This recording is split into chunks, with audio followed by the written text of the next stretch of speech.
Hi, welcome back. I'm Susie Carder, and this is Susie Snacks, where I give you bite-sized chunks of business information that you can implement immediately. Action is where we want to be, you guys. I don't want you just to have a passive learning. I want you to have action-oriented. So this episode's all about how do you stay humble while you're growing your empire. The more I grow, the more confidence I have, the more experience I have, the more press I gain, it gets harder to stay grounded and centered. My GPS, my God placement system, keeps me on the straight and narrow, but sometimes, I'm not going to lie, my ego or she-go creeps in.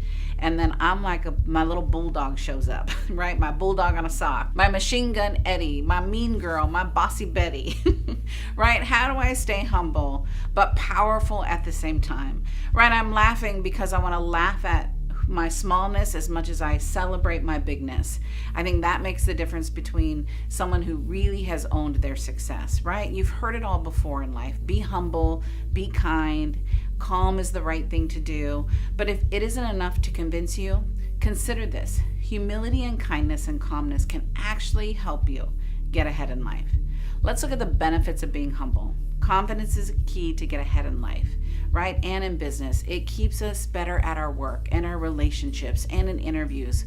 Overconfidence, however, has people perceive us as being jerks, right? Being bossy. We all know that one person. I know you can think of them right now. They're strong, they're smart, but their ego comes to the door before they get in the door. And truthfully, we don't like those people, right? And it's hard to give those people feedback. So confidence is essential. It's important to stay humble, right? But there's two parts that can contradict each other. Remember the tale of the empire's new clothes?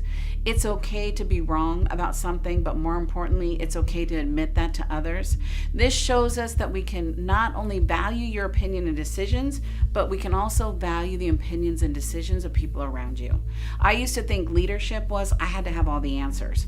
I had to be the boss of it all. I had to make all the decisions. And the reality, that's not leadership. Leadership is about asking my team. It's about staying humble. It's about surrounding myself with people that I respect around me and listen to the feedback that they give me, right? Listen to what they see, what their perception is versus my own commentary. So I want to have us look at some eye-opening benefits that you might not have thought about, right? So something that soothes the soul. Humility soothes the soul. Humble people are better able to cope with anxiety. They're better to cope with their mortality. Instead of being self-defensive, they're able to take the feedback and breathe that in, right? Humble people tend to provide useful perspective on life, right? When it's not all about me, it's not all about the way that I see things, it allows me to contemplate and it allows me to be bigger contribution. Humility helps me have a higher self-control, right? And self-control is essential in business. Oddly, studies have shown that when we're obsessive and we're obsessive with being a leader and we're obsessive about being in control, that actually debilitates our leadership.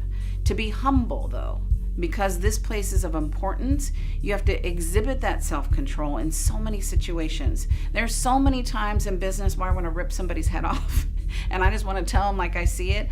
And I have to eat my little humble pie. I have to take a minute and go, okay, how can I be more helpful? How can I contribute to this person? How can I ask someone for contribution? How can I turn this situation around? How can I just apologize? Right? I've learned to apologize is more powerful than my righteousness. So surprisingly, the more I sit inside my humility, the more generous I find myself and the more generous I find other people are.